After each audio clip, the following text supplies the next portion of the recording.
and our new #1 hit, I Do Believe We're Naked, by Funky C. Funky Do, replaces We're Sending Our Love Down the Well, which plunges all the way down to number 97. Yeah. You feel it, baby? I do too.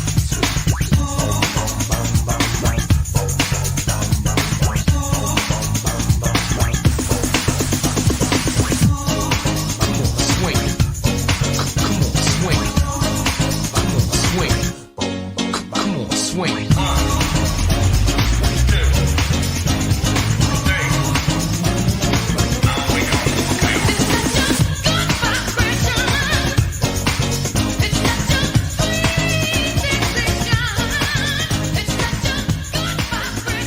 Welcome, and the Funky Bunch, to Geek Salad episode 206, Color Me Bad at the C&C Music Factory. I'm Andy. I'm Mike. I'm Joe. I'm Katherine. I'm Todd. And I'm Mike. Yes, Original Recipe Mike is back for a second episode in a row. It's like things are just coming together, aren't they? I'm just pushing for the hat trick next time. You get 3 in a row. Mike, I'd be shocked. So we'll just have to keep soldiering on with that. And speaking of soldiering on with things, welcome to our discussion of the music of 1991, a tradition we've had for the last, Mike, what's it been, 9 years now we've been doing a music countdown based on the 30-year anniversary? Yeah, we started in 92, Yeah, so 82 rather. So we started in 82, and we actually went back and we did the 2 years that we missed for the 80s.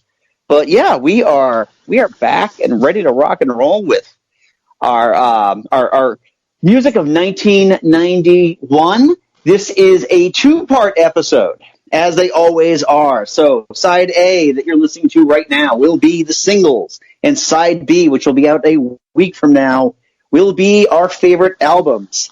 So, as is tradition, we are going to cover the Billboard #1s of 1991, and I will just go out and say right now, there is such a separation in terms of what was actually charting and what the music scene in 1991 was turning into. Andy, I just got to say right now, I'm looking at the list right now, and there isn't enough alcohol in the world to get through this list, and it's not that big. Mike, it was a year. That's really all you can say. It was a year. This was my sophomore year in high school, so... This was senior year for me, junior year for Katherine. Yep. Year in between high school and college for me. So we're all in that boat right there. I'm not even going to tell you how old I was for this one. Shut up, Todd! I'm not even going to tell you that I was 5 going on 6. Sorry. Oh, that's painful. That's unbelievable. Oh! It's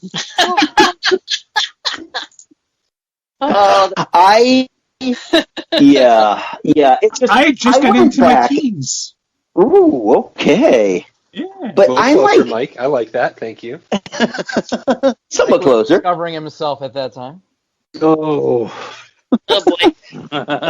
You missed our conversation about 1985 earlier last year. So, anyway, it was like every year I do a lot of research on that year in music. And this year I kind of fell down a rabbit hole as I want to do, and I started watching the story of Top of the Pops, which is like a documentary series about the British music show Top of the Pops. And it's crazy to me, first of all, because I know we had American Bandstand, but we had nothing on what an institution Top of the Pops was. And watching some of the performances in 1991, it's like I'm looking at this list of Billboard #1s, and I'm like, where's all the house music? Where's all the dance music? Where's just all of these just Euro rock bands? It's like this is possibly one of the weakest lists of #1 songs I think I've seen since we started doing this. Yeah. There's not much there. Oh, there's not a lot of there. What's that? 1991 was such a. It really was such. Looking back on it, it was a transition year, and it was such a weird year for music. Yeah. It was. Yeah. It absolutely was. And there's so many different songs on here that are just, let's kick it off with starting off 1991, 2 weeks at number one, Justify My Love by Madonna. Now, can you discuss this song without once bringing up the video? Oh, God, no. Nope. No way. I can because I've never seen the video. Oh, okay. It was incredibly controversial for its time. This was basically where I think Madonna had taken her career, like she was trying to take her career to like that next level, and this one really pushed it. Like really pushed. That's the thing. This was right after Truth or Dare, and she was kind of pushing her limits. Yeah. Yeah. She was getting ready to write the sex book. Oh God. Yeah, that was a fun thing of 1991 to remember. Mm-hmm. And wasn't she like fooling around with Warren Beatty at the time too? Yeah. Yeah, it's around the old Dick Tracy time, right? Yeah. Yep. No, nothing weird about any of that stuff, right? Nope. Not at all. So, I really don't have much to say about the song because, again, you can't talk about the song without talking about the video. So why bother talking about the song, right? Well, and honestly, I mean, Justify My, it's a holdover from 1990. Yeah. There's really not much you can say about it. Yeah, as the first song in this list always is. Well, you know what, kind of as an aside, 1990 can really kind of be broken up into two sections. Everything that happened, at least from my perspective, because it was my senior year in high school, 1991, the spring of 1991, and then when I went to college. So it's just right. Yeah. It's like, oh, okay. There's two halves of my life right there. And Joe, I'm actually going to bring that up a little later on when we talk about this stuff, because I took a year off. You and I started college the same year because I took a year off in between. So yeah, I was kind of in that same boat. And for some reason, the music changed. The overall music in general changed. Well, I have an even different perspective because, spring of 1991 is my senior year at high school. Then for college, I went to a military school, and I had no access to anything from September to December. So I didn't know what music was out there, other than what my mom would brought me for like Parents' Weekend.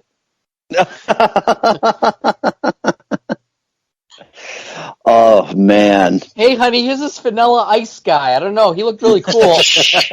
No, that was my senior year. No, that was my junior year in high school.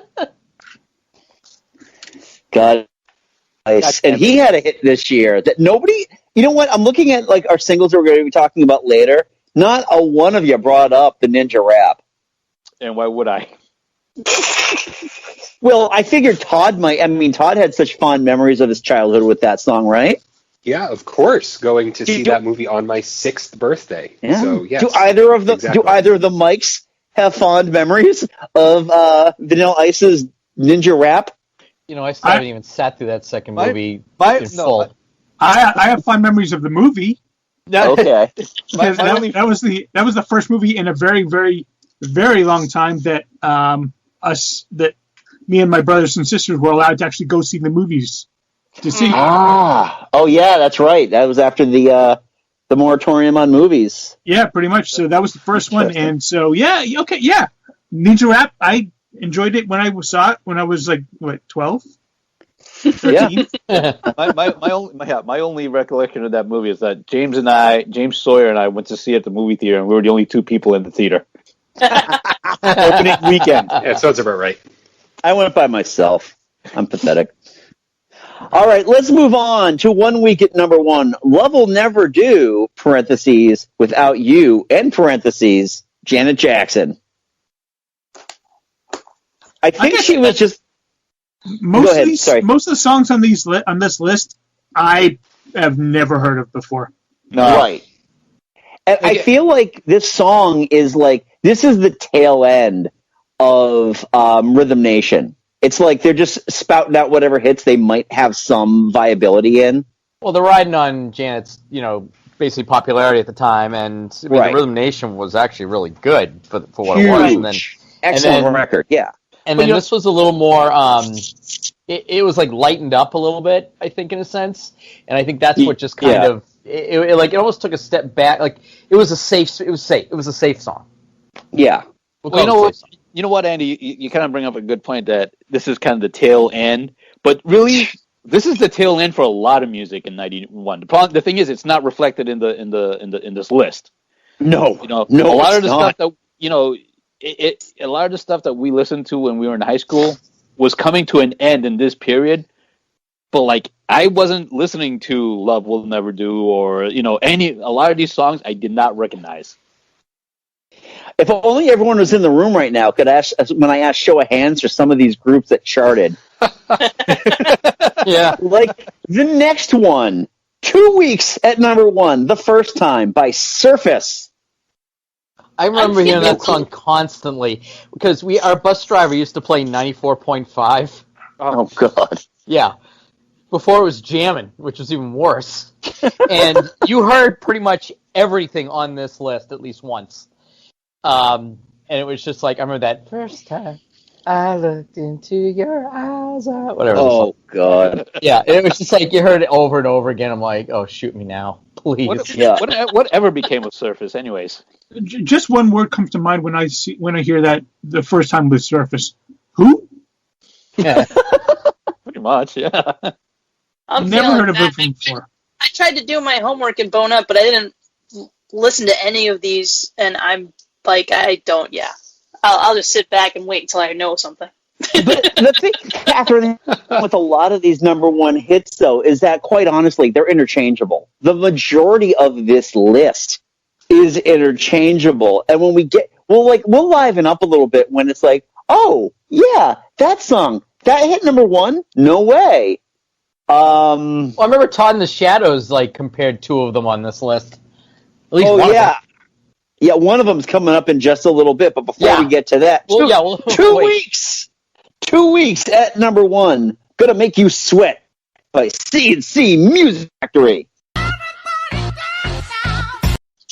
God, this song was everywhere. Absolutely. Yes, Price is Right lasted 2 weeks. Yeah, I was just about to say the same thing. And it's funny, and the song people still recognize it today. So I mean, whether you like it or hate it, it's held up for what it is. It's a jock jam now. That's the thing. It's a jock jam. This is arena rock now. It is a few of these, and a few of these are in that jock jam realm that have just been used over and over again.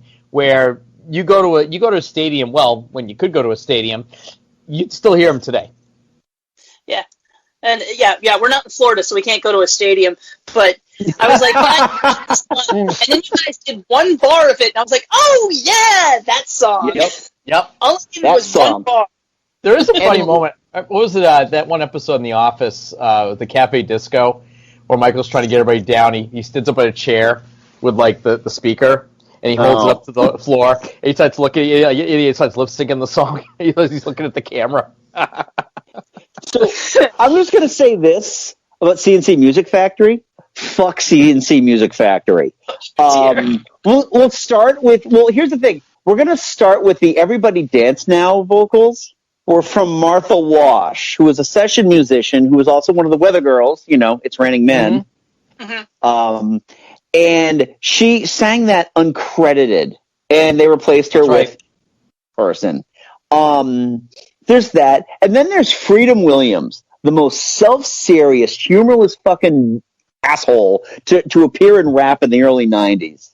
I mean, I saw interviews with this guy, and he incapable of cracking a smile. Everything is just, it's this serious art. It's like, you're doing dance music, and you didn't give one of your singers proper credit. Don't patronize me. Yeah. We get it. You look good without a shirt on, but...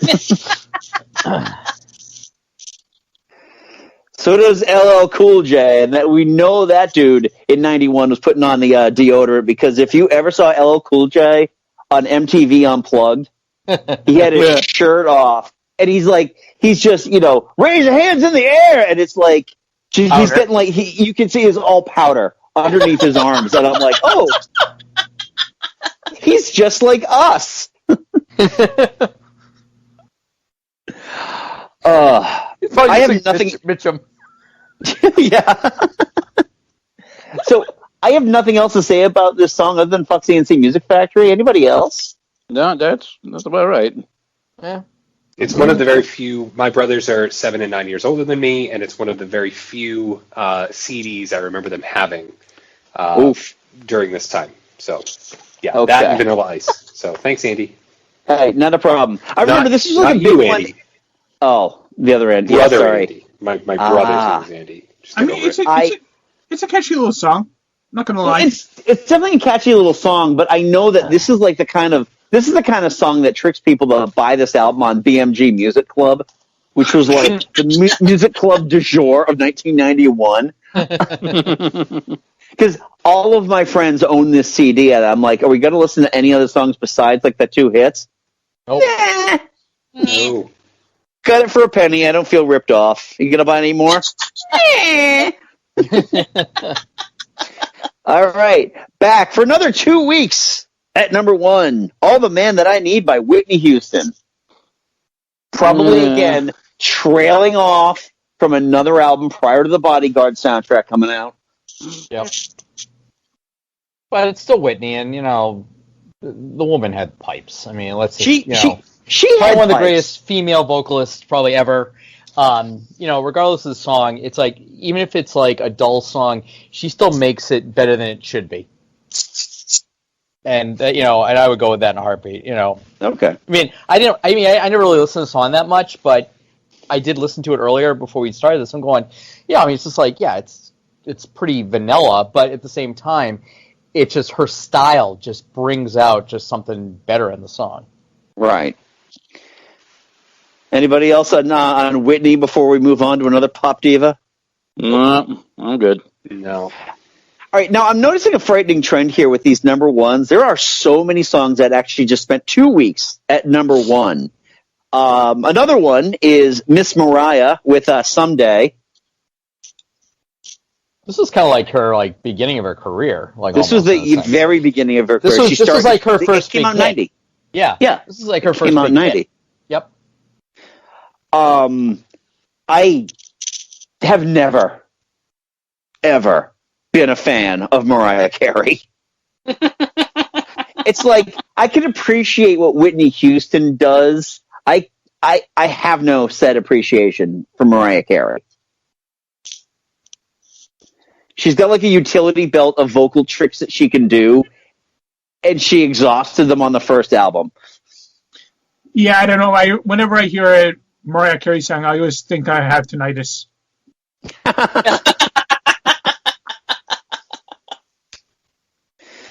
Well, it's like you said, in the first album, vocally what she does actually is impressive, but again, it's like you said, it became a shtick, and again, like you said, it wore out its welcome really fast. So she makes It's like she could have, and that's all she's gonna do, and just keeps doing it over and over and over and over and over. right. It's like, let me hit that high note, and yeah. All right, well, let's move on then. 1 week at number 1, One More Try by Timmy T. The song's awesome. I didn't mean to disappoint you. I didn't mean to tell you lies. And after all that we have been through, won't you let me tell you why? One more try. I didn't know how much I loved you. One more try. Let me put my arms around you. Living all these lonely nights without you. Oh baby, can we give it one more try? Who? There's the Mike we know and love. I repeat, who? Oh, Mike, you just don't know the glory of Timmy T. No, I really don't. And I don't think he wants to. The best thing about the song, though, is it's just like I'm not a fan, but I have a soft spot for it because it's just so corny. It's just got that bow, bow, bow, bow. You know, it was like there was certain sound effects that were just used in the '90s, like late '80s, early '90s, mid '90s, and it just starts off with that bow. Bow. Yeah, they were using synth bass. Oh, it was to make that sound, and it's just again, it's like how many dozen can I get for this one silver dime?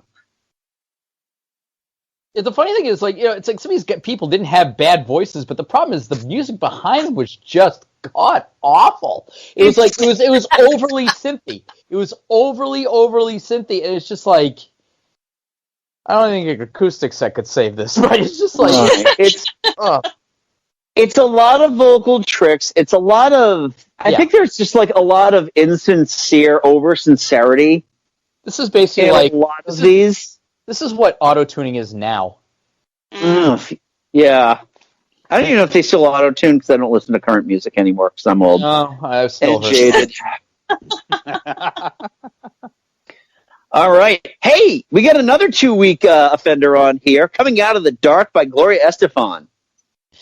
Wasn't this a song that she kind of like wrote after she had like that really bad accident or something like that? Yes. She got like really hurt, and this was kind of her. It was like a comeback song for her, and I don't know what it was. I think it was something like Taylor Dane inspired her to come back or something. There was a whole story behind it. Yeah, like she was kind of like there to help her through her rehab and help her through, you know, trying to get back on the horse of singing. So yeah, this was that big song. So you know, it was a good song. For I mean, it brought out some. You know, I mean, it was good for her. You know, but it was like when she did the old Miami Sound Machine stuff. That was like a lot more upbeat, and this was a little more. It was softer, but it had a reason. They took out a lot of the cute. She essentially the human energy of Miami Sound Machine is not present at all in her solo works. Anybody have any thoughts on this song before I move on to something else? No. Okay. All right, great.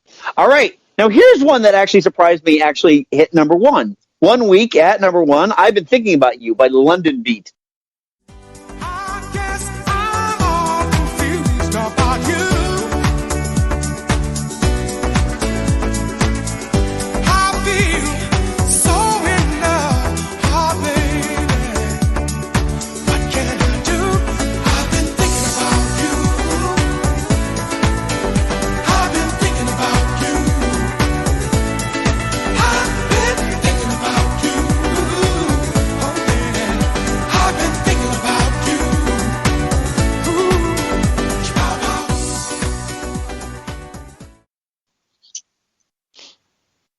This is like I repeat again. Who? I actually it's have one of those songs. It's got like one of those. It's kind of like dance hall light music. Like there's a lot of great dance bands that came out in '91. Like KLF, the Shaman, all these great club bands, and I think London Beat were just kind of like very act that happened to hit big here. But it's if you compare it to everything that came before this that we've already discussed, it's got a more unique sound. It's got that little follow up with the guitar. Well, it's got that constant riff. It's and then it's a So I mean, I have a soft spot for this song. There was just something about it I really did like. It was just a cool beat. I actually thought it was the Finding on Cannibals when I first heard it. It was very similar. The guy had the same falsetto. And he looked the same, and he kind of looked like the guy too. So I'm going, London Beat, okay. And there was like 4 different versions. I remember like there was like a single tape that had like 4 different versions of the song. Like there was like they like recorded like the radio mix, the techno mix, this So they like made like there was like many versions of the song that came out. Okay. What about one week at number one? You're in Love by Wilson Phillips. That one sucked. Why don't you tell us how you really feel, Mike? All right. That one sucked. Hold on is a great song. Then they did this one, and it's just like, eh. Yeah, it really was not a strong follow up. No, not at all. Because Hold On was a great song, and then this came out like, oh, okay, we're gonna get soft. And then they tried to do the other one after that, which still didn't really do that well. Yeah. I'm judging by everybody's silence. We're moving on to 2 weeks at number one. Baby Baby by Amy Grant. Her first foray into the secular realm. Yeah, this was like her first like crossover hit. A friend of mine in college said that some of her friends were forbidden from going to see Amy Grant in 1991-92 because she had, quote, sold out her Christian roots. She's a traitor. She was a traitor. Yeah. But it was crazy. I'm like, wait, Amy Grant? The baby person? It's like, you find this offensive? Which is, I mean, in all honesty, it's kind of funny because it's a fairly innocuous song. It's like, it's very simple.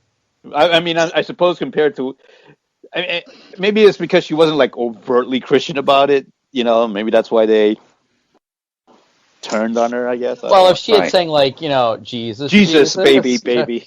All I could think of was it a Faith South Park? One? Yeah, all I could think of it's like you got changed to baby Jesus. Jesus to baby. Yeah, it seems like you really love Jesus, like a lot. I wanna get down on my knees and start pleasing Jesus. I wanna feel His salvation all over my face. I remember for some reason, and I'm sure none of you probably know this either, but I remember hearing like a remix of this song that didn't sound anything like this, like the version that we all heard. It was almost like a weird remix. It sounded like dark, and it was like I heard it like once or twice. Like I don't know if they were playing it like some remix time or whatever, and I never heard it again. And it was just this weird, very I can't even describe it. It didn't sound anything like the one that the version that everybody hears now. Well, that's what they used to do with the CD minis and the singles, is that they put additional versions of the song on there. Right. Yes, I said singles. All right. Mike, hey. 1 week at number one, Joyride by Roxette. Which Mike are you talking about? You. You're the Roxette, Mike. I mean you. Actually, out of the songs off the Joyride album, this one's not my favorite. Okay. Yeah, it's good song. But yeah, the song that I prefer off this album, we're going to talk about later. All right. Fair enough. All right, and that brings us to 1 week at number one. High Five with the I Like the Way, The Kissing Game. I did a lot of research for this show, and I still have no fucking clue what song this is. Oh, I remember this song. It was not good. This is the bus. I think this is the type of song that, like, when you, I mean, if you've heard it, this is the type of song that, like, everybody has a part. It's like you feel like you should be playing like Spin the Bottle with this song or something. I don't know. Oh boy. All right. So 2 weeks at number one. I Don't Want to Cry by Mariah Carey. Okay. Second verse, same as the first on our Mariah Carey conversation. That's really a little bit squeaky, a little bit worse. Once you've heard one Mariah Carey song, you've heard them all. Legitimately heard them all, yes. And this, I think, was her power ballad. Yep. All right. 1 week at number one. Extreme, More Than Words.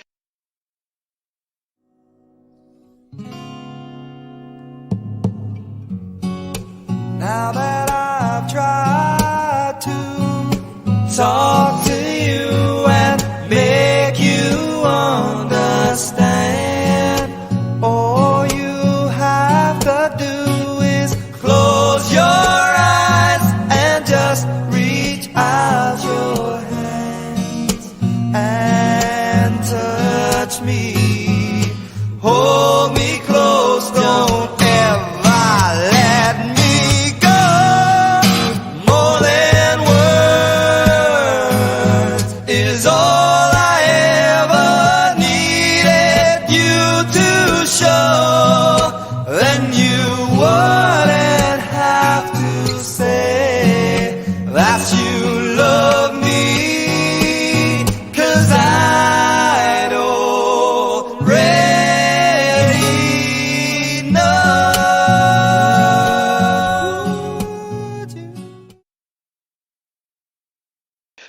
I know this one. Mr. That is sacrilege. The cringiest song ever played at a my prom. God. Hey. You? All right. So none of y'all know the pain of actually growing up in Hudson, Massachusetts, where Nuno Betancourt was from. I live in the next town. Hey, I live in the next town over. Does that count? I know. I live there now, and we do have that big sign on 62 that includes him. So. Oh my God! This was everyone in 1991. This was your prom song. Pretty much. It's not a bad song. It's just that I know Nuno's an asshole, and it's just kind of like. Part of it too is like it. You're right, Andy. It's actually not a bad song. It's actually very sweet and it's actually very nice. But it just got so overplayed. It's just lost all its meaning. It definitely got overplayed, and it's also the fact that, like, you know, people were telling me this is about blowjobs. No shit. Like, oh, okay. Yeah. That's not what the Monster Ballads commercial in the mid-90s told me. No. This was featured heavily in that commercial, and I saw that one a lot. I feel like I would have remembered that. Oh, God. I think it's interesting, though, because this is like Extreme was a hair band. And this is the only presence of a hair band on the number ones of 1991, which I think shadows things to come. Well, and it's like, well, you think about it, like, this is like, again, you look at all the songs on here, nothing here is really like hard edge, you know, rock ya here. I mean, this is the last hurrah for the most part. The last hurrah for adult top 40, I guess you could say. Yeah.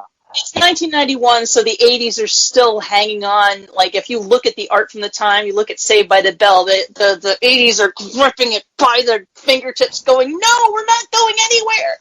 And it's just pastel. Loads of pastel everywhere. We're talking pastel shorts. We all know the pattern too because it's on Dixie cups. It's that Dixie cup. Pattern. Yes, that's it.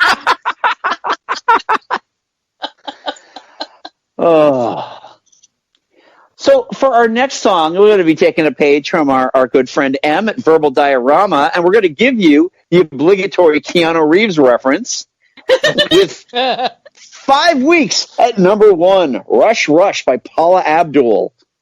See, I think the video was what made this, because it was basically homage to, what's it called? It's Rebel Without a Cause. Right. So it was basically it's a shot-for-shot remake. Right. Hey, let's go from James Dean to Keanu Reeves, but, you know. Talk to me, Jeff. All I ever do is talk! Your parents? Father. We used to be such good friends, but it's much harder now. Look at her. Slicing and dicing poor old dad for lunch, and he just lets her walk all over him. All I know is that every time we talk, it turns into an argument. They think they can solve everything by running away. He hates me. Why did you put that kid in the hospital? I didn't want to hurt her. Keanu's been pretty quickly, so I'll give it. This was around the time we had our new drama teacher, and he claimed that he had taught Paula Abdul at high school back when he lived on the West Coast, and she was just a big dance goof, apparently. And like she taught Janet Jackson how to dance, and Janet Jackson taught her how to sing. That's the story. Oh, yeah. Anybody have any thoughts on this song before we move on? Because it spent 5 weeks at number 1. It really is B-list Paula Abdul in terms of her hits. Well, I think it's one of those things where it's like she was trying to. It's like, she was very, like her whole shtick was dance. So her music was very upbeat, dance type music. So when she did something like this, it was very, very out of character. But like I said, I think the video was what made this song so popular because, again, it was a shot-for-shot of Rebel Without a Cause. So, and it had Keanu in it. I mean, and, you know, who didn't love Keanu Reeves at the time? So I think that had a little bit of star power behind it. You know, but when it comes to the song, it was just very... if you want to go to sleep, this is the song to put on, you know. Now you'll have to educate me on the Paula Abdul history. Was this before or after Opposites Attract? After. So this is around the same time, actually. I think it's around the same time. It was around that same. Opposites Attract was on her first album. This is her second album. So I thought Opposites was on the second album, but I guess no. Oh, okay. Never mind. So, you know, don't you think that, you know, even if you said it's a B-list Paula Abdul track, that, you know, you're coasting off of a prior hit, you know, for some of these things? And that's, 5 weeks feels a little long for a number one hit, you know, of that year, but, you know, could just be a little bit of that MC Scat Cat kind of, you know, nostalgia. Well, I don't know. So, all right. Well, let's move on now. 1 week at number one. We referenced it earlier. It's Unbelievable by EMF. Oh!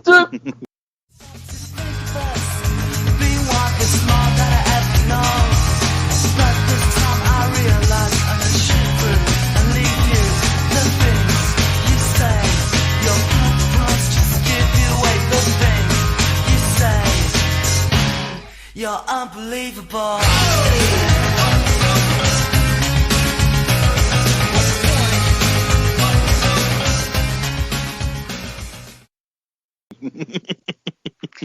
How much more 90s can you make a song when you actually have, like, the hook at the end of the chorus be Andrew Dice Clay? Oh, yeah. Ew! Oh, Miss Muffet. Oh!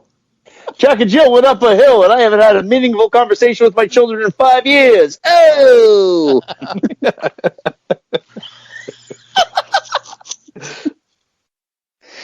So, oh, God. Yeah, EMF it got to the success level that I really wished for Jesus Jones. Again, a very 90s thing to say. I thought the two of them were the same. Yeah, they may as well have been. And then around the same time, the Charlatans UK came around. It's like, oh man, they're all like, they're kind of the same, but they're different. I don't know. I mean, I have the Charlatans UK on vinyl. I don't have EMF on vinyl, so that tells you what you need to know. Oh, did you have Some Friendly on vinyl? No. Oh, okay, because I had that on cassette. I actually, Todd, speaking of the Charlatans, I have the only one I know on a 12-inch single. Oh, wow. Yeah. Nice. So, yes. Yeah, next time I see you, I'll have to loan that to you, because it's some pretty good stuff that isn't the only one I know on there. Yeah, I have Us and Us Only. Is that what you said? No. That's 1999. No, Some Friendly. Yeah, Some Friendly was the one I was referencing. Also from 1991. All right, everybody. Where were you in the summer of 1991? Because it certainly was listening to 7 weeks' worth of Everything I Do. I Do It For You by Bryan Adams. Oh. Okay, yeah. I was going to park on this for a minute. Go ahead, Catherine. Go ahead.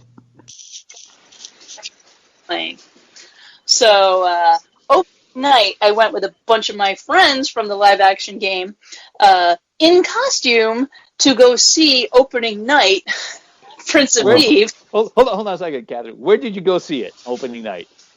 Woburn. Oh, okay. Oh. So yeah, because opening night, we went to see it. Do you remember the old movie theater right off of 110 in Chelmsford? Next to, used to be a Toy World. Yeah. We didn't go to Chelmsford for movies often, at least. Well, no, I'm just saying, the only reason I bring it up is because opening night, I went with James, and everybody from AB was there. Which is weird, because I saw it in Maynard. But yeah, I was in Woburn, and a friend of mine that I kind of got into LARP but we were already friends. Yeah, she actually translated this song into Tolkien Elvish. Oh God! So I learned. So I not only did I sing this a lot, I sang this in English and Elvish. There is my shame bared for the world. That is truly cringeworthy there, Catherine. Catherine, you disappoint me. Wow. You know what? No, I'm actually impressed. You know what? Yeah, I was going to say, that's impressive to me. If ever was a song that Aragorn would have sung to what's her name, it would be this song. Yeah. So in my defense, this was when I first started making like really good, friends outside of school. Like I had another best friend who is still a best friend, but this was when I really started making friends because like I was already so unpopular at school. I didn't have a lot of friends at school. Oh. So it was really cool to like have friends, and I'm like, I will do anything just to be friends. I will dress up in a really weird outfit. I will sing a song in Elvish, whatever. You're having man. Andy? Yeah. This was everyone's prom song in 1991. Or at least 92. This was a summer movie, Mike. This was a summer movie. It would have had to been your prom song in 92. Yeah. It was actually not. Well, I would never. Westie was not. Actually, it was Wonderful Tonight by Eric Clapton. Yeah, I don't remember. It's actually being played prom in 92. Yeah. This was on the list though, and thankfully it lost. Oh God. It's the weird thing is, if you go back and you watch Prince of Thieves, Michael Kamen worked the song into the score. Right, because it wasn't released. It was originally released as part of his album. It wasn't originally part of the score or the. No, it was. It was released for the movie. It was included. I think tie-in. There was. Yeah, it was a tie-in to it. It was written originally for the movie.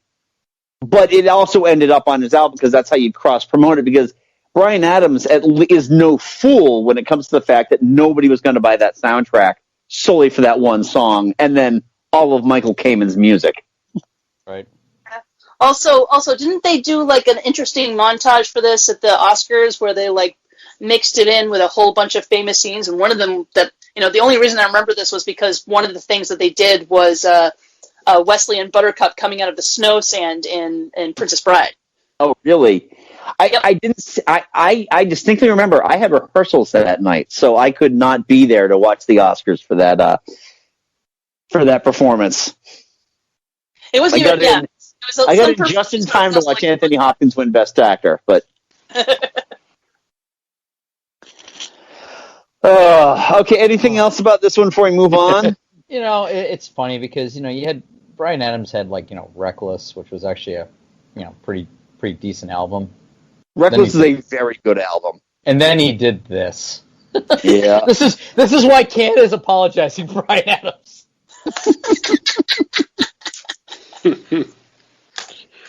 All right. So 1 week at number 1, "Promise of a New Day" by Paula Abdul. All right. This is like a little more upbeat, but it was like still. Can you dance in the video, Paula? Okay, good. There we go. That's really all it comes down to. The videos where she dances and the videos where she does not dance. Yep.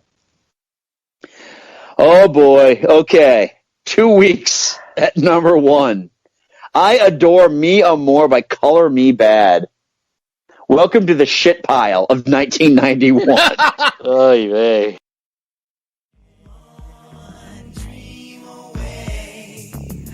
I think I'm gonna have to stay forever. I adore me amor.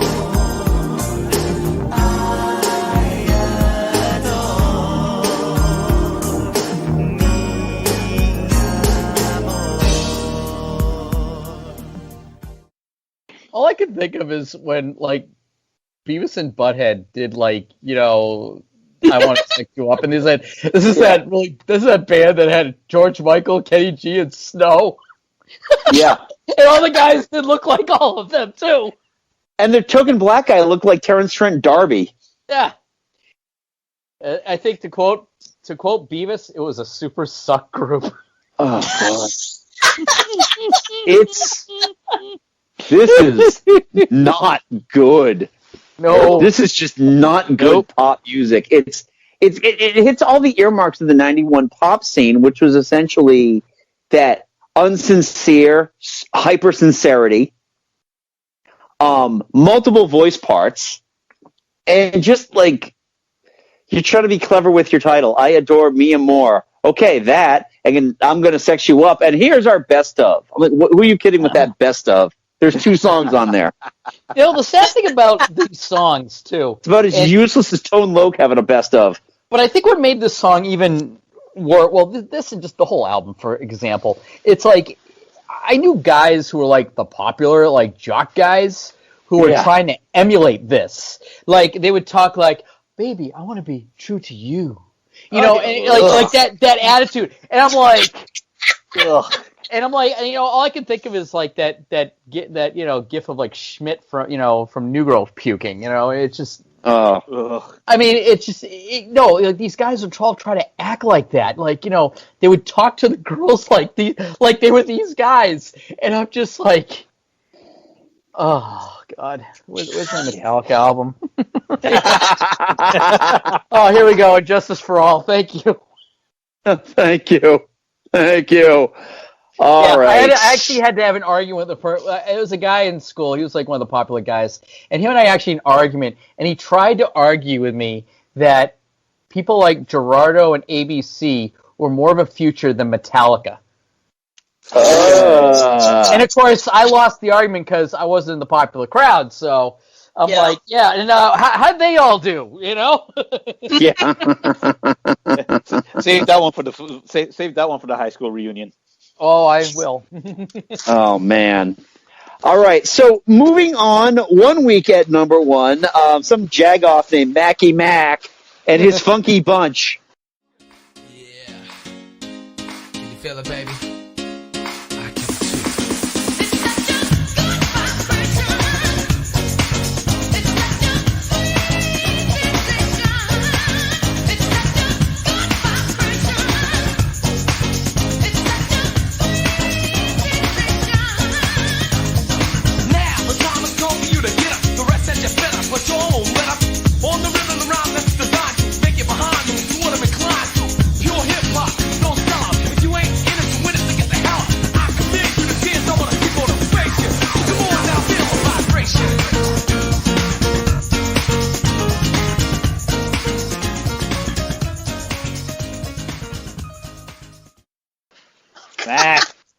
Mocky Mac. Whatever happened to that asswipe, huh? I don't know. He did some underwear commercials, and that's all I remember. And he is a Wahlberg. He is the epitome of Massachusetts. I mean, he is the worst crowned. possible way. So you respect that Wahlberg, damn it. He wakes up at 4 o'clock every morning. He puts on his white shirt. Then he goes down to Wahlburgers and works till 6 o'clock in the afternoon, dealing with these asswipes and these sullies that just keep coming in to his fucking store. Yeah, Joe, you're absolutely right. Mark Wahlberg, as well as, and by extension, Donnie Wahlberg, or as I like to call him, Wahlberg the Lesser. These guys, seriously, they epitomize Boston in all of the worst tropes possible. Marky Mark did time for a race-related assault. Yep. All right. Well, I want to just go into Mark for a minute, like Wahlberg, because like everybody thinks like, oh my God, he's such a Massachusetts guy, because it's like, first off, I mean, I know we're going a little ahead here, but when he played the cop in the the bombing movie. He's like, he's like the beat cop, Tommy Weber, who all of a sudden knows exactly how to solve the whole damn case of the whole bomb thing. And then apparently he was the new Spencer for Hire. Oh, God. Did you see that? There's a scene where basically he's having sex with a woman, and the woman starts yelling, "Go Sox!" Yeah. Like, really? Oh, God. I mean, come on. I mean, it's just, that's... It's like Mark Wahlberg, it's like, I bleed Massachusetts. And it's like, I didn't even know he was from Massachusetts when I was younger, when I listened to the Funky Bunch shit. You know what, Andy? They need to do it behind the bastards of the Wahlbergs. They are a crime against humanity. They kind of do, because I just thank God that we actually had some semblance of social distancing in Times Square this year, so we didn't have to watch Jenny McCarthy suck face with Marky's lesser brother. I'm just remembering, like, I'm pretty sure, like, our cheerleading squad was doing the Funky Bunch dances or something, and it was like, what? No. It's like either they were doing it on purpose or we were making fun of it. I can't remember because it was 1991. It was done in irony. The popular jocks decided to do a lip sync thing, and they all basically were shirtless with overalls and hats on backwards. So, there's a picture that you'll haunt you for the rest of your days. 91, ladies and gentlemen. What a shit year. And what about this? Sorry, can we now stop? Let's stop talking about the man. Let's talk about the music. If I didn't know any better, I would have assumed that this came from CNC Music Factory. Yes. Every single beat and pulse of this song is going to make you sweat. Come on. Feel it. I'm surprised the lawsuits weren't flying. Well, CNC Music Factory is already mired in the Martha Wash lawsuits, so. Yeah, it's true. I guess by that silence we move on to yet another Mariah Carey song. God, make it stop! How did she get so many singles onto the Billboard 100? Jesus. She's pretty. She squeaked. Yeah. It was the squeak. She squeaked. She squeaked her way to the top, okay? That's how I always thought in this era she looked like a chipmunk. So But yeah, Emotions. 3 weeks at number 1. God help us. Jesus Christ, what's wrong with us? I don't know. What was wrong with this nation in 1991? It was wrong with the planet. What was wrong with this nation in 1991? There was so much hope at the end of the 80s. The wall came down. Soviet Union was splitting up, and we get Mariah Carey. Yep. I mean, if you're gonna hear a song with the word emotion in it, I mean, you got to go with the timeless classic "Emotions in Motion" by Rick Ocasek. Yes, exactly. I mean, that Adam's apple doesn't sing itself. I mean, 1,000 times over. We don't dismiss the dead like that, Mike. Absolutely, we don't. Yeah. All right. So 1 week, number 1, "Romantic" by Karen with a Y, White. I don't know this one. Okay. I don't know it either. I think we're moving on. Yes. Wait, what was the song that she did have that was a hit like in the late 80s? Was there? No, there was. It was like a song that she did. I can't remember it. Okay. But she had a hit like prior to that I remember was a little more known. Yeah. So I think this one only did like, I don't remember. All I know is there was one song that I know I've listened to, and it was not Wikipedia this one. says she's known for Superwoman, Love Saw It, Secret Rendezvous, The Way You Love Me. The Way You Love Me, that's the one I was thinking. All right. Of. But Secret Rendezvous is another one. So I mean, those two were, I think, after that, she just really didn't do anything after this. Yeah. So moving on. That about sums it up. Yeah. That's 2 weeks at number 1, and the reason why you're not going to hear nearly as many drops for audio as you do in most other music shows, Cream by Prince and the New Power Generation, because I'm tired of us getting demonetized over it.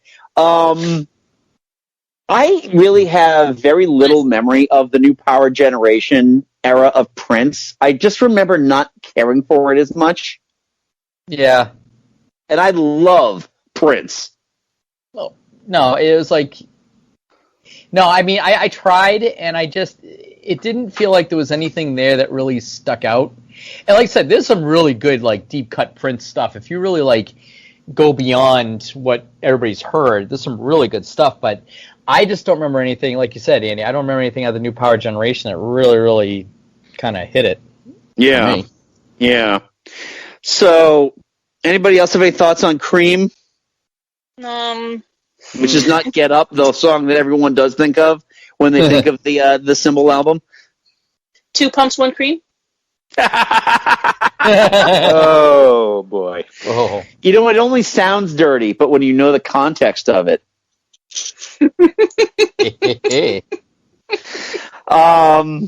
It's a Behind the Bastards reference, by the way. Okay, moving on. We're almost done with this goddamn list here. When we get number one, When a Man Loves a Woman, written by Michael Bolton. I'm sorry, warbled by Michael Bolton. All right. Do you remember? Actually, was it SNL? SNL ripped on this. I remember I think it was Kevin Nealon. Yes, it was. It was Kevin Michael Nealon. Bolton, and he's singing all these songs like they're his own. And then at the end, he goes to the piano. He's like thinking hard. He goes to the piano and goes. It just goes. Da da da da da da. He looks up like he just like brilliantly created a new song. I thank God Michael Bolton found a sense of humor about himself. Yeah. And decided to spend the last 15 years cultivating that image. Did you see the Netflix special he did? The Yes. Valentine's? I'll tell you, Yes. honestly, I have a newfound respect for Michael Bolton after watching that, because at one point you just see him, all of a sudden something goes on, he goes, he's gone 90s Bolton, and all of a sudden like the acid wash jacket and jeans come out, the hair magically grows into the mullet. That was that. I know. The funny thing is, you got to give him credit. He will make fun of himself, and he knows it. It's worth it. So anybody who has not yet seen the Valentine's Day Michael Bolton special on Netflix, check that out. It's brilliant. Yeah. Any other thoughts on Miguel Bolton? This is a great song. The original is so much better. Oh, absolutely. Oh, yeah. Absolutely. Yeah. That goes without saying. Yes. All right. 1 week at number one. A song I actually really like a lot. PM Dawn, Set Adrift on Memory Bliss. This is a good song. I wonder what I would find if I met you. Let my eyes caress you until I meet the thought of Mrs. Princess, who often wonder what makes her work. I guess I'll leave that question to the experts, assuming that there are some out there, but probably alone, solitaire. I can remember when I caught up with a pastime intimate friend. She said, but you're probably gonna say I look lovely, but you probably don't think nothing of me. She was right though, I can't lie. She's just one of those corners of my mind, and I just put her right back with the rest. That's the way it goes, I guess.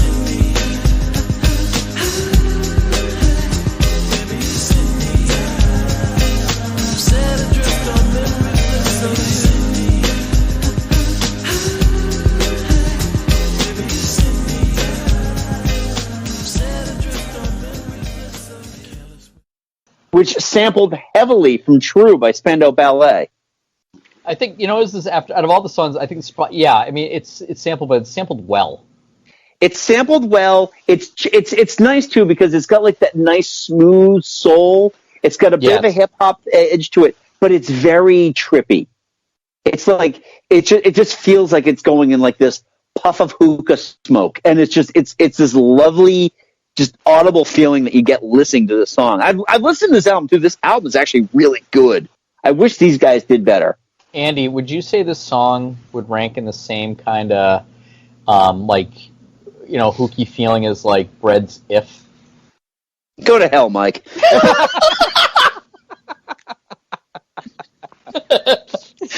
Straight to hell, my friend. Straight to hell.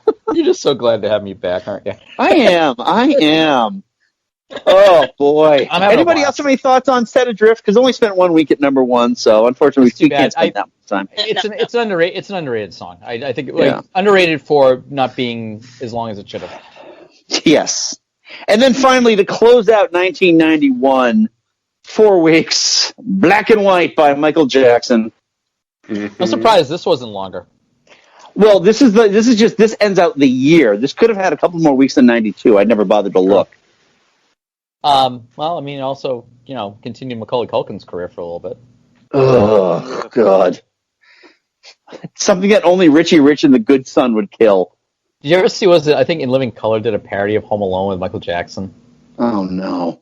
And they had, and at one point, it was like Tommy Davidson's like doing Michael Jackson, like trying to break into the house. And he's like, don't worry, Macaulay, here, we can go blow bubbles. He's got and of course, referring to no. Yeah. No. Yeah. But then he pulls out regular bubbles and just starts blowing them. So. Still, if I had a water bottle, if I had a spray bottle right now. Oh. Although they did hire Macaulay Culkin for the Somewhere News movie. Oh, that's right, they did. They did. I do remember In Living Color actually did a parody of this song with I think Jim Carrey was singing it, and I just remember like the chorus was like, "Even my own mother doesn't know if I'm black or white." Oh, it was like, "Am I black or white?" Yeah. I'll tell you, it's funny. Speaking of Living Color, we just saw it twice. They pushed the envelope a lot of things like that. Yeah. I mean, they really did. They got away with a lot of it. They couldn't do that now. I haven't gone back to watch any of it, and I'm sure it's aged terribly, but because there's definitely that nostalgic laugh. This was his first album after the Pepsi commercial thing, wasn't it? It was like a comeback. The Pepsi commercial thing was Thriller. It was during the Jacksons back in like 84, 85, 86. This is after Bad, and I just find it astounding that the quote unquote king of pop. I just always felt musically he always was moving backwards.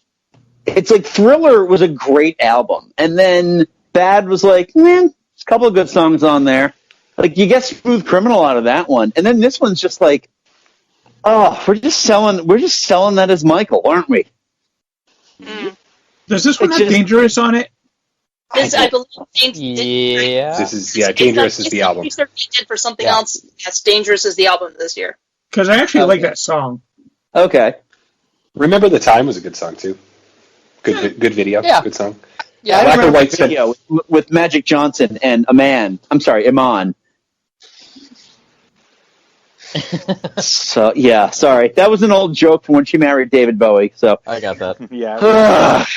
Well, that was the number ones. And Black or White spent 3 more weeks on the charts in January of 1992. Oh my god! So 7 total, right? Okay. Oh yeah. Oh god. Well, that was fun. Now let's dig into some social media, shall we? We actually got some pretty nice responses from a lot of our friends on the socials. So I will kick us off with a few. Actually, Mike, did John had one for us, right? I have no idea. Okay. Well, you know what? I'll grab that in just a little bit after I hit our Twitter. So we had a lot of support on our Twitter feed from a number of great podcasts here. So we've got the Capes on the Couch, which you can follow them on Twitter at Capes on the Couch. Step in the Arena by Gangstar.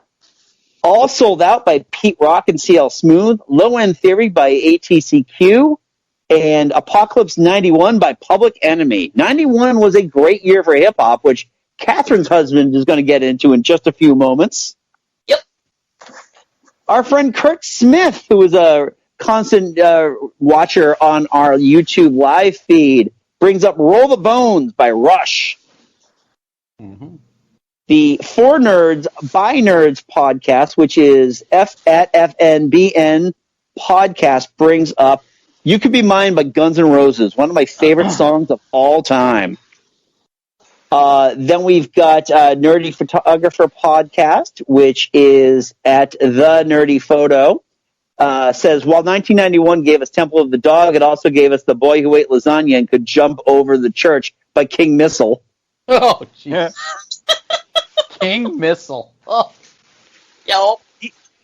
The Geek Peak podcast at Geek Peak Pod brings up Blood Sugar Sex Magic from Red Hot Chili Peppers is forever a jam. Mm-hmm. Kids Watching at Kids Watching podcast brings up I Can Dig 10, but I spent a lot of time listening to Cypress Hill's self-titled first album. Loved that album. Metallica's Black Album 2, but I don't listen to it much now. Can still chuck on Cypress and throw some elbows. We got the Paul and Griff Show, which is at Paul N. Griff Show. Brings up Use Your Illusion 2 by Guns N' Roses, which I will agree, the better of the two. Is Estranged on that one? No, I think Estranged might be on the first one. Yeah. That's probably my favorite out of the two albums. That was probably my favorite song. Okay, yeah, it's tough because I've said this before about Use Your Illusion, which I don't believe any of us brought up, right? No. No, I didn't. On her No. albums? Okay. I've always said that it's like there's one really good album there, and then like another album that's all filler. Unfortunately, it's spread out over 2 albums. Right. So, okay, we've got a friend of the show, Dave McLean, who brings up Woodface by Crowded House is an excellent album, and it definitely qualifies as a deep cut. Andy, will pick Trompe Le Monde from the Pixies, but let him as realistically the last time he gets to do it. No, that's true, Dave, but I didn't actually use Trompe Le Monde as one of my records. Realistically, this year belongs to the guys from Seattle. He goes on to write that it needs to be explained to anyone under the age of 40 that up until 1991, if you liked REM, U2, and Nirvana, you were a music-obsessed hipster who probably had the midnight shift on the college radio station. After 1991, you were just a guy.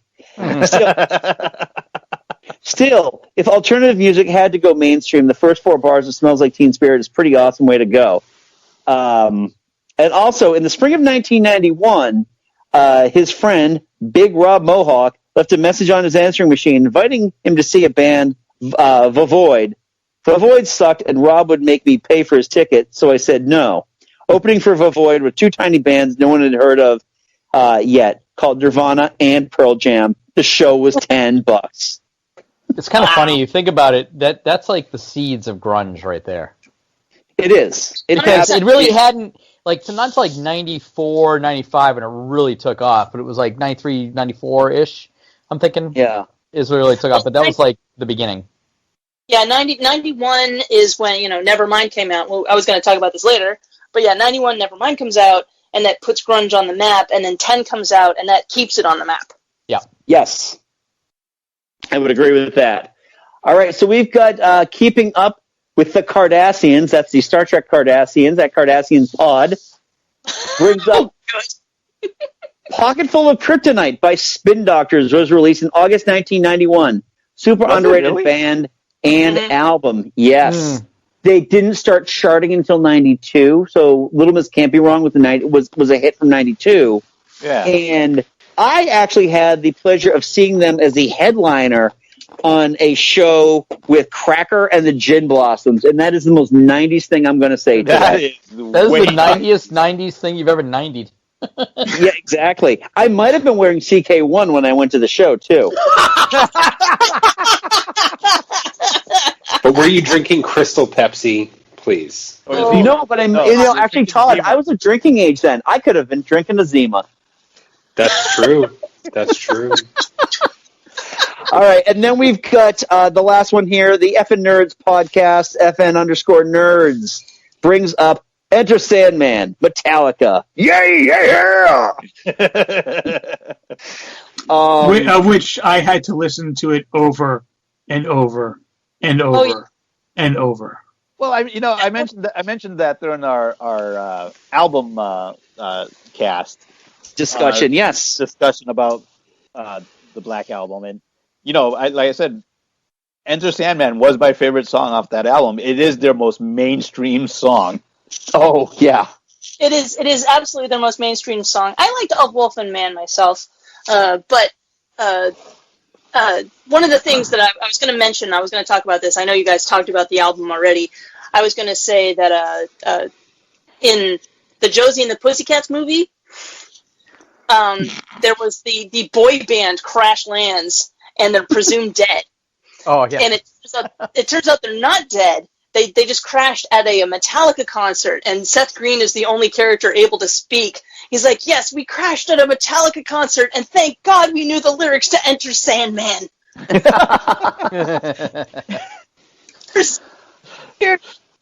Everyone knew the lyrics to Enter Sandman. Oh, that's hilarious. All right, so we've got returning feedback here from Chris of Chris's Cultural Corner. KKK, that's not good. Actually, hold on, Andy. We did get one Facebook feedback from Jonna. I just found it. Yes, go for it. She just mentions Amy Grant's Heart in Motion album. Jonna obviously didn't grow up in a religious family then, because she might have been allowed to see her in concert. Not tremendously religious, but yeah. I'm just making the joke about the people who are like, oh, Amy Grant's turned her back. She's going to Satan now. Yeah. There's the difference between practicing religion and being religious. That's very true. That is very true. Yeah, she's going to be doing a triple bill right now with Gigi Allen and Mayhem. So, thank you, somebody, for getting that joke. Okay, so we've got feedback from Chris from Chris's Cultural Corner, who brings up his random.org, where he takes the Billboard Hot 100 and finds us 5 songs to discuss. So we've got number 69 that year, Love Takes Time by Mariah Carey.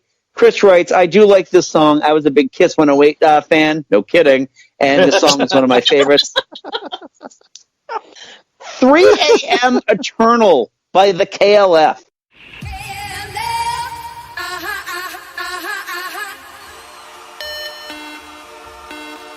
KLF is gonna rock you.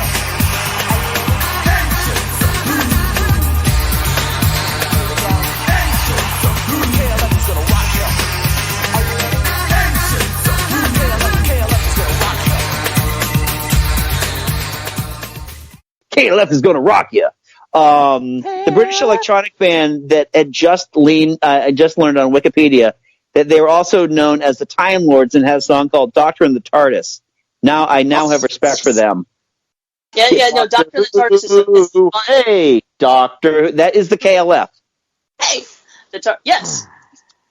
I didn't like. It took me a little while to get into the KLF, but they were very much a freshman year of college band for me.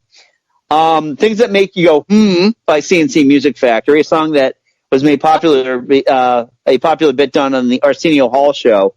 You can't get more early 90s than that. I don't know. I think I topped it earlier. Miles Away by Winger.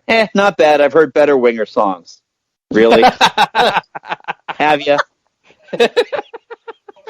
I've been playing bass guitar for about a month now, and I guarantee I'm a better bass player than Kip Winger. I never saw him play it. I used to see him like pull up on the strings and rub his ass with it, but I don't think I ever actually saw him play that thing in a video. But Andy, can you beat that pearly white smile though, man? That's the thing. I don't know. You got to work on that part. Finally, Chris brings up Real by Jesus Jones, or as my mom's old boyfriend used to call them, Jesus Jones. For those thinking that Jesus Jones is a one-hit wonder, well, Todd in the Shadows, don't bother, because Jesus Jones was a 2-hit wonder thanks to this song, although I've never heard it before. Have you? Yes, actually, I own Doubt, Chris. I actually like this song better than the actual hit. But wait a minute. Hold on. Wait a minute. That's my line. Hey, I'm allowed to have the other hit as well, Michael. Well, okay, Andrew. Okay. As we are now getting intellectual with these things. Excuse Mommy, me. Daddy, stop fighting. Final for you kids.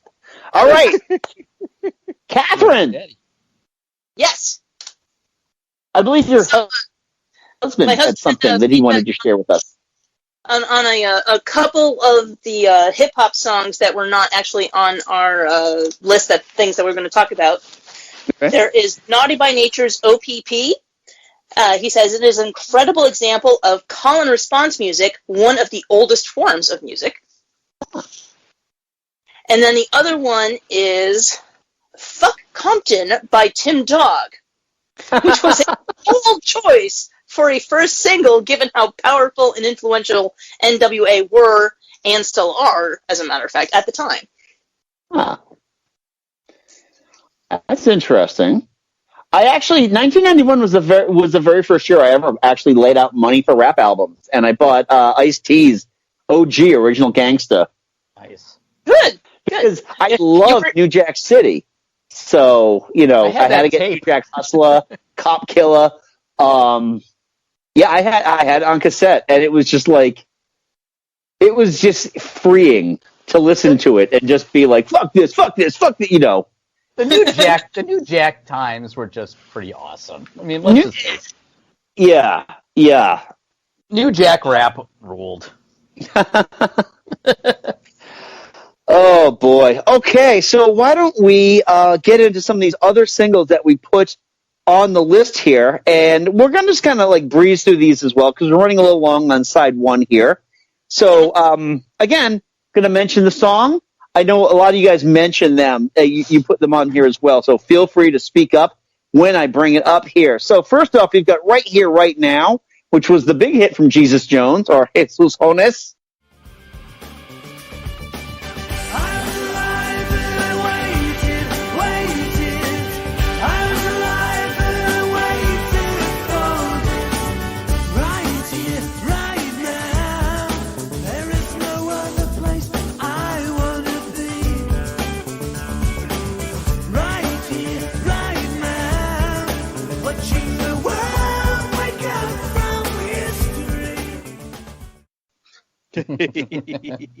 I really like this. And again, like I said earlier, I wish that they had the success that EMF had in terms of a number one hit.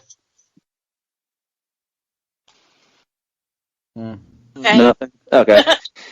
All right. Now, I only put this on these next two on the list because Mike brought them up on our last episode. Original Recipe Mike, that is. Crucified by Army of Lovers and Do the Bartman by Bart Simpson. Well, Crucified, the running joke with that one is, I remember seeing that on Beavis and Butthead all the time.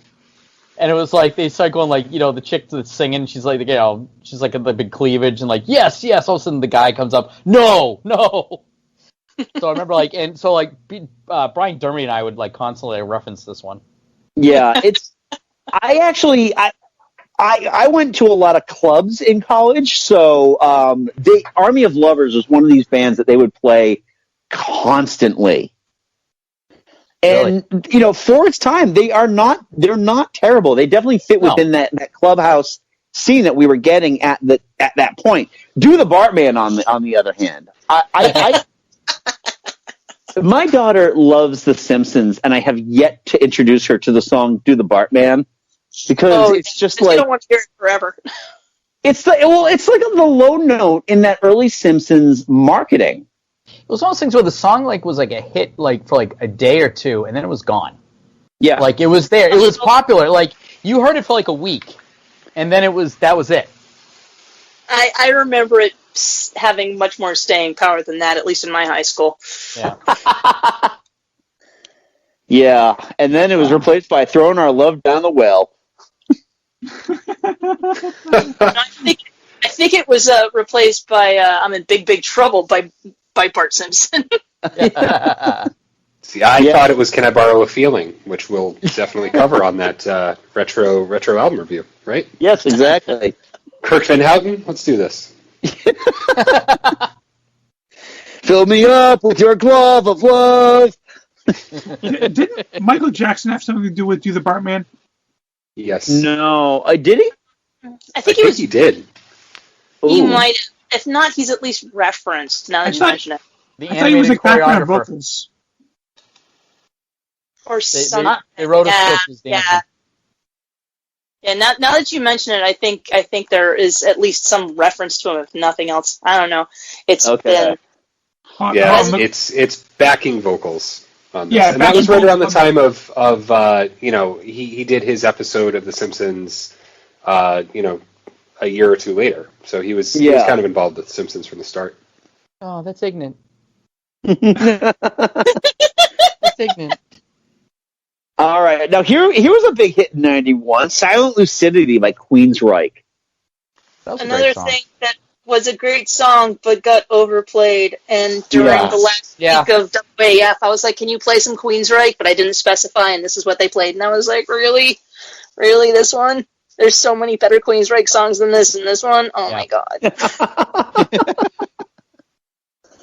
Oh, that's hilarious. I mean, yeah, seriously, it came from Empire, which has a great title track, and it's like, I mean, I like Silent Lucidity, but one of the guys I went to college with, this was like his sit in the room and mope song, and he had recorded this. He had two cassettes. One was like both sides, front to back, Silent Lucidity, and the other one was True Colors by Cyndi Lauper. It was just like, oh God, Les is sad again. I'm going to go hang out in your room.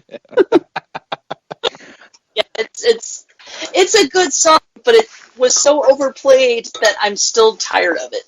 And Yeah. I also sang it a lot because I was, mopey girl in the 90s. So Yeah.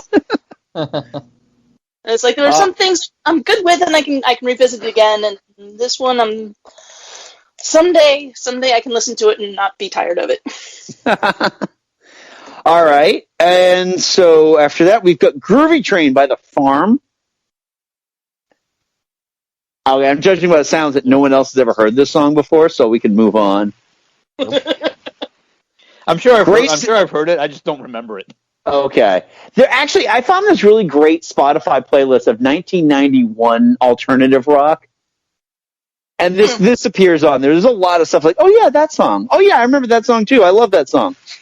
But Gray Cell Green by Ned's Atomic Dustbin, that is a fun alt rock song. You can't go wrong when you've got one guitar and two bass players in the band, and one of the basses actually acts essentially as like the lead guitar player.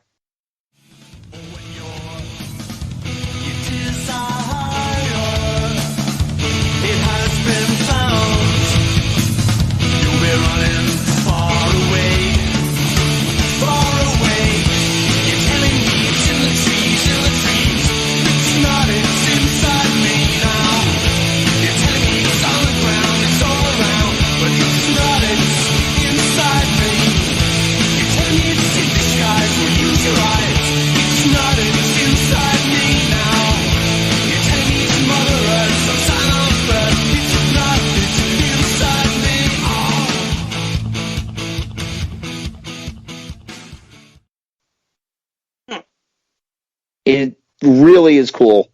I kind of threw Valerie Loves Me by Material Issue in there just because I love that song. Crazy by Seal. It's a good song. I'd have to look that one up. It's not I like Seal, but I can't remember that particular song. This was his very first hit. This is the one where he still had the dreadlocks. He still had the dreadlocks. So yeah, people were accusing him of ripping off Terrence Trent D'Arby's look. And I never survive unless we're living it all crazy. The one thing no one's accused Terrence Trent D'Arby of doing is stealing Seal's career. So, all right, and then the last one on my singles list here is "Girlfriend" by Matthew Sweet. I didn't know nobody, and I saw you coming my way. I didn't know nobody, and I saw you coming my way. Don't you need to get back in the arms of a good friend? Oh, 'cause honey, believe me, she'll love to call you my girlfriend.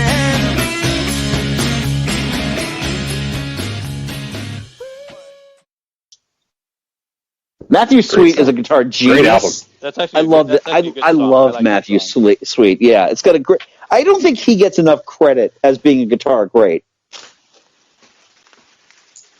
What happened to him? He just kind of like disappeared. He's still around. He would do like session. He would do session stuff. He actually did like this thing with someone, a late '90s stalwart of one-hit wonderness, Sean Mullins. They had a band in like the 2000s. But yeah, Matthew Sweet actually had a series of singles throughout the 90s that I just absolutely love. But yeah, I like this song a lot. So I'm assuming, Mike, did you follow up with the next ones on here? Mike? Who's got Summertime? Sorry, that was me. Yes. Sorry, I forgot to unmute. Unmute? Yes, unmute. What are you talking about? Well, it's unmute the yes. Anyway, so yes, the first one on my list is "Fading Like a Flower" (parentheses) "Every Time You Leave" by Roxette.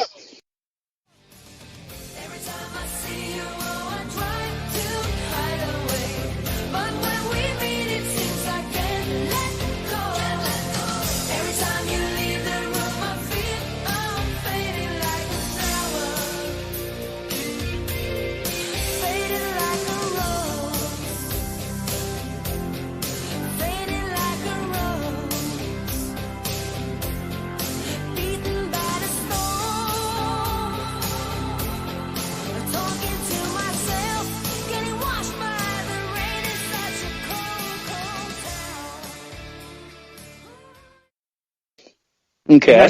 That's the one off of that album that I really like. Oh, okay. Because I saw a really, really awesome anime music video based around that song. Okay. It's a good song, but good. Yeah. Check it out. Like I said last year when we talked about Roxette the first time, I've never ever had a problem with Roxette. They were fine. Well, actually, one thing to circle back on Girlfriend, now that Mike, of course, mentioned anime, the official music video for Girlfriend used footage from an anime film called Cobra.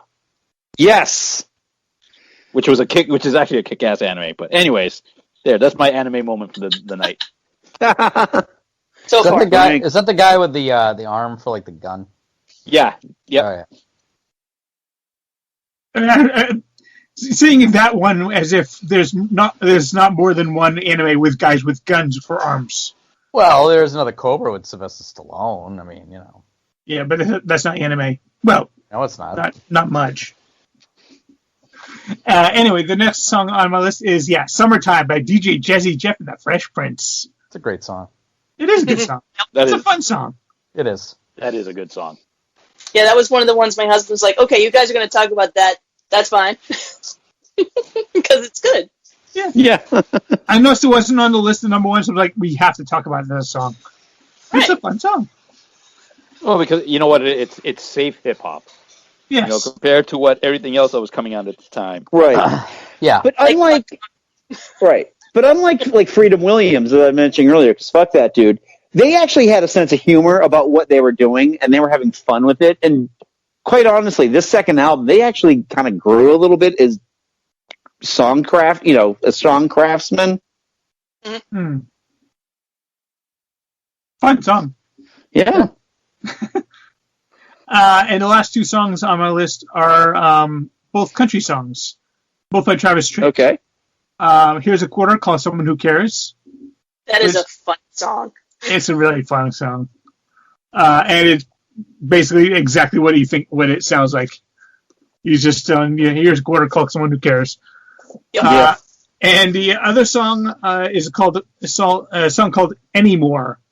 It's a country ballad, and the music video of it is actually the first in a trilogy that he does, all about a Vietnam vet named Mac that he plays, who loses his legs in Vietnam, and just his struggles to overcome that. Let me make one last appeal to show you how I feel about you.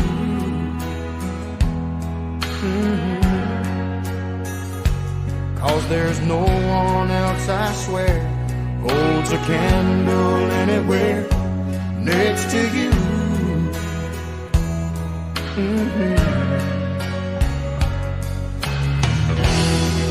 My heart can't take the beating,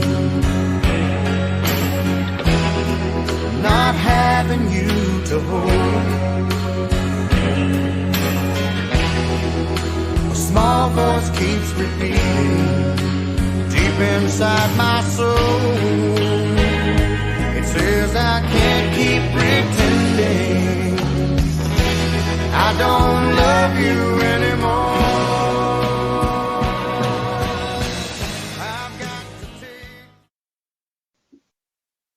This really is excellent videos. This is back when country wasn't like pop garbage it is now.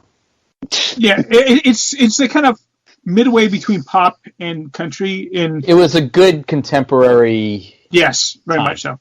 Yeah. Yeah, we were getting into the period where, in the early '90s, where country rock was becoming a big thing. Like Garth Brooks was kind of he was kind of leading that whole charge at the time. Mm. But those are my picks. All right. Now, who brought up the next one? The next ones? Auberge by Chris Ray is me. Okay. And that is a blues song that I only got into within the last few years when I was doing hanging out with people that were into blues on Second Life. But it is a really good song, and it came out this year in '91. And it is a really good just groove song that you could just put on and just chill out to. Yeah. Like this is one that I have like on a playlist that I listen to. Just calm down, relax. It's good. That's all I got to say. I don't remember exactly what it's about, but it's just because I'm not good at learning the lyrics and what the story's about, but I just like it. And that's all. Yeah, go. All right. Great. Who brought up the next few here?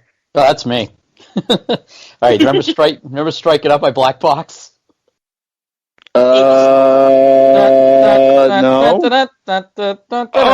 Oh my God! Is that who did that song? Back it up. I remember actually. There's two things I remember from that. One, I remember hearing that a lot when I worked at Victory. Yeah, I'm going back to that time. And they used to use that song for the kickoff in the Patriots back in the 90s too. Uh-huh. That was their kickoff song. Yep. And then, of course, you gotta go. I had to throw this one in, but One and Only by Chesney Hawks. Remember that one? No, I don't think I did. That's the way it was. All right, you've seen Doc Hollywood, right? Yes. You know the beginning song? So long, yes. He's that guy with the blonde hair, the big mole on his face. Okay. No, he goes, I am the one and only. Oh, yeah. Oh, yeah. Jesus. Remember that one? Just bring me back to all these things I wish not to visit. Goodness. Hey, Andy, this is what I do, man. Yeah, I know. Then, of course, I just had to put this one on for Bill, Round and Round by Tevin Campbell, because we know how much Bill McCarthy is a diehard Tevin fan. Yeah. I remember he had like 3 CDs and we went to like Canada. It was like Tevin. you remember Tevin album. The best things that Tevin Campbell ever did came in 1995 when he voiced Powerline and did the songs for a Goofy movie. Okay, you're right about that, Mike. And the last one's a bit of kind of a. This is kind of an outside. This is going back to a little bit of the rap hip hop days. Mr. Dabalina by Del the Funky Homo Sapien. Ooh, Mr. Dabalina, you thought you could manipulate, you thought you could fool me. Ooh, Mr. Dabalina, teach wizard put me on a stump and then he schooled me. Friends could be fraudulent, just you wait and see. First he was my money grip, then he stole my honey dip. Mr. Dabalina is a serpent, don't you agree? The little two-timer resembles Aunt Jemima with jeans and a dirty white hoodie. Seems like he wouldn't be a snake, or would he? And this is actually, Joe, you might know this reference because you listen to Toucher and Rich, and Fred brought this up. The Mr. Dabalina, Mr. Bob Dabalina, Mr. Dabalina, Mr. Bob Dabalina. It is actually a reference to that. Yep. And do you know the reference, Joe? I do. What is it? Oh God! Now you're gonna make me. Of course, I go blank. Jesus. It was from Zilch by the Monkees. Yep. That's Peter Tork goes, Mr. Dabalina, Mr. Bob Dabalina. It was like this whole like thing that they all did. So these guys sampled that and made a whole rap song out of it. It's actually a pretty good song. I recommend it. Awesome. And I think that does us. Anybody else have any other singles before we wrap up side one? Groove is in the Heart. Yeah, that was 91, wasn't it? It was like so late 1990 that it may as well have been 1991. That was a great song. I always liked Delight. The groovy. I saw that Bohemian Rhapsody was a single in this year, but this was before Wayne's World came out. So does anybody remember why Bohemian Rhapsody would have charted? Greatest Hits 2 was released in 1991 after Freddie Mercury's death. Yep. Right, like immediately after he died. Like he died like one day in November, and then one day in December, the Greatest Hits came out. So yeah. And then it was only aided by Wayne's World. Yeah. Yeah. Just like Twist and Shout with Ferris Bueller. Wayne's World came out. Everybody was like, I want to hear more by this band, Queen. And it's like, welcome to the party, people. All right. So that is side one of our conversation on the music of 1991. Come back in a week. We will be back for side two when we discuss the albums of the year. Guys, thank you so much for joining us.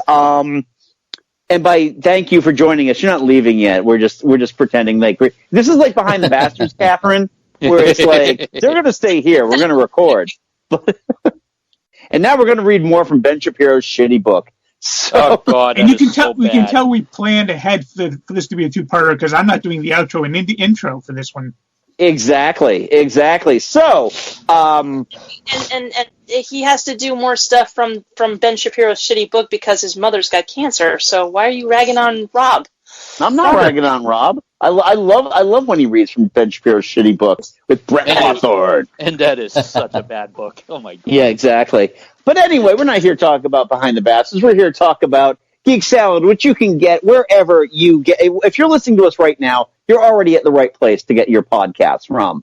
However, we also have a YouTube channel where you get the audio from these shows, as well as now 2 separate exclusives to the YouTube channel. Once a week, Mike and I will do a movie review on our retro movie reviews, and starting this month, we have started retro record reviews with myself, Todd, Joe, and Jim, who may or may not be able to make it this evening. Jury is still out whether or not he'll be here for part 2 of our discussion. But you can check those out at Geek Salad on YouTube. Don't forget to subscribe to that. Also, follow us on the socials. We're at Geek Salad Radio on Twitter and Geek Salad Podcast on Facebook. And if you care to support the show, go on to TeePublic and buy yourself a t-shirt or a coffee mug by going to tpublic.com and using keyword Geek Salad Podcast. And you can get yourself some really nice stuff. So, Mike, thank you so much for joining us. Yeah. And we will talk to you on the flip side. See what I did there? It's a music turn. Until next time, I'm Andy. Oh, I'm Mike. I'm Joe. I'm Katherine. I'm the Todd. OG Mike. Actually, are we going with OR, Mike? Original recipe? OR. Yeah, OR. Original recipe, Mike. Let's tell you Mike. Original recipe. There we go. OG. You can be OG. Original gangsta. All right. So anyway, we will talk to you in a week. Go forth and be nerdful. We'll talk to you later.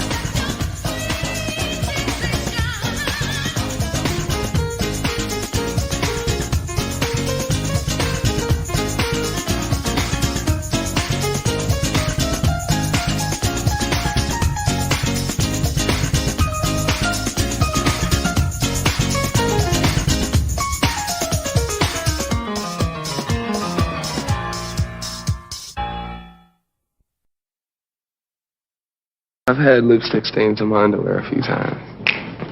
My brother Donnie, he's always got clean underwear. But he always tries to steal my Calvin. My mother still thinks I'm a virgin, I think. Yo, Calvin Klein is definitely in the house. He knows that. That's my man.